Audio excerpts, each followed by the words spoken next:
All right, welcome back. Thanks for logging on and tuning in. If you haven't already, hit that like button and subscribe. That way you can keep coming back over and over to hang with us and our fantastic creative guests in the arts and entertainment world. I'm Allison Ingraham, and right now we're hanging in Smithville Flats, New York at the Book Peddler Summer Arts Festival, hosted by the Book Peddler and Philip Montalone. And we're hanging with writer and filmmaker Doug Bush. Thank you so much for hanging with us. Thanks for having me on the show. So tell us about your film, House on Ghost Hill Road. Okay, that's our second feature film that we've made here locally in Shenango County. It is the story of a group of ghost hunters who go to an old house, which is actually about a mile up the road from here, which was kind of funny because when Phil was having the event here, we decided that this would be a great place to go just because it's actually a very local thing. Yeah. It's fabulous. So have you always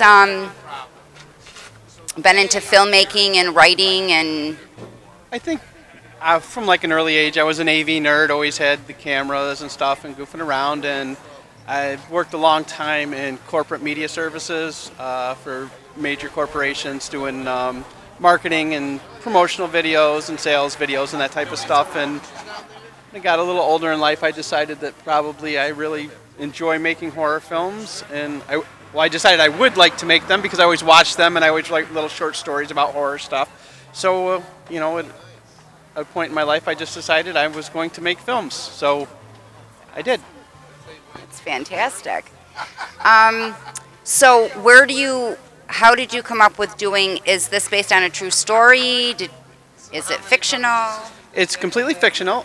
When we completed our first film, we had a nice news article on us on the local TV station, and we were contacted by the gentleman that owns the house. Said, you know, I love horror movies. If you ever need a location or anything, look me up.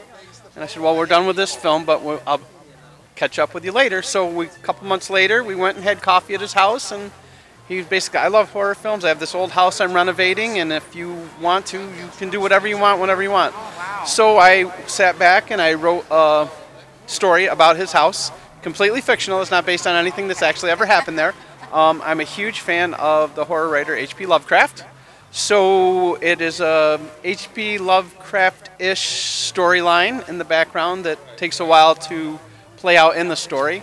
So it actually takes place over 2 periods in time because it involves a family. The film starts in the late 70s, early 80s, and then ends up in modern day. So it's kind of a thing that you'll see as you go through it. And we shot the original in an old style of shooting films, where, you know, on a tripod with a camera, and, you know, the beauty shot, the right shot, you know, the list of shots you have for making films. And then the second half is actually the larger, well, probably 2/3, is about a group of ghost hunters, so it's shot like a ghost hunter show. Oh, so nice. so there's 2 different styles to it. Yes. Oh, that's very creative. What was I going to say now? I forgot.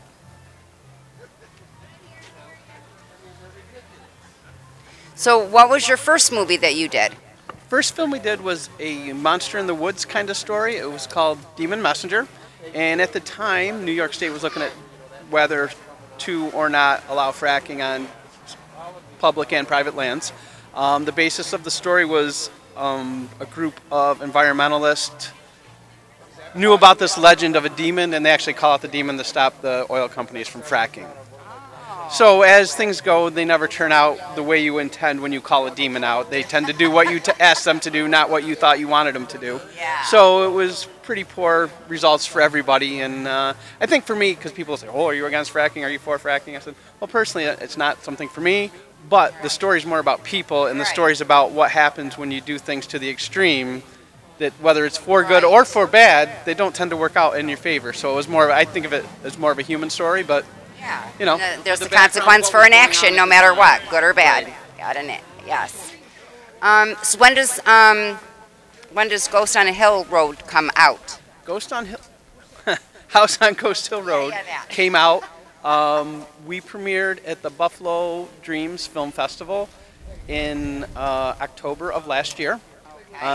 We just released on DVD and available for online downloads with Vimeo.com.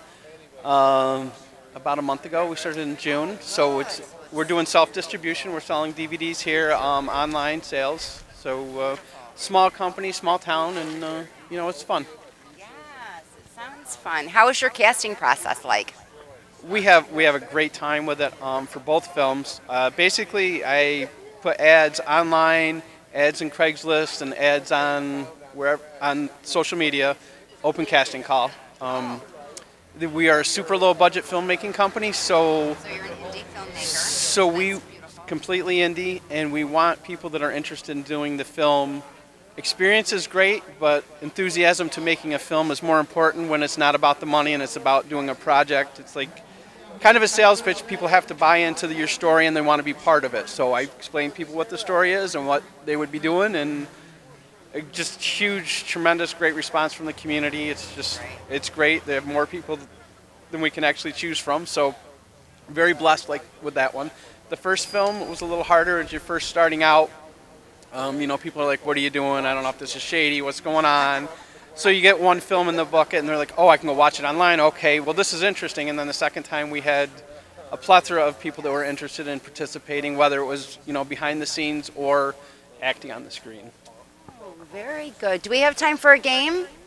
We have time for a game.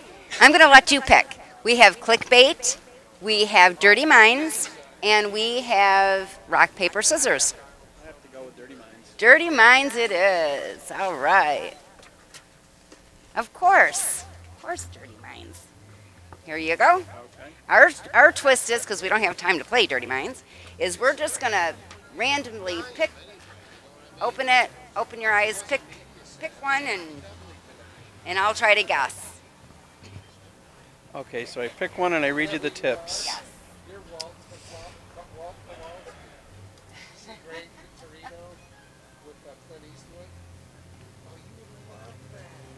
You have to worry to eat me out. Okay.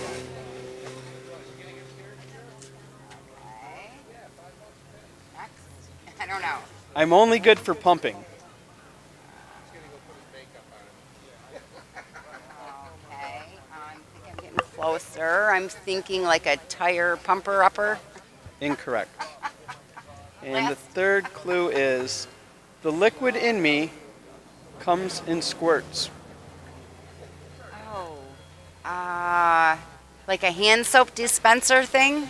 Oh, I'm totally off. It is a heart. Oh, oh my God, I guess so. Oh, let's see. I can be a roll with your honey. Roll with your honey. A biscuit. Yeah, a little close. I can be a hot sausage. A roll? I can be ripe, juicy melons. Let's say time of day. Breakfast.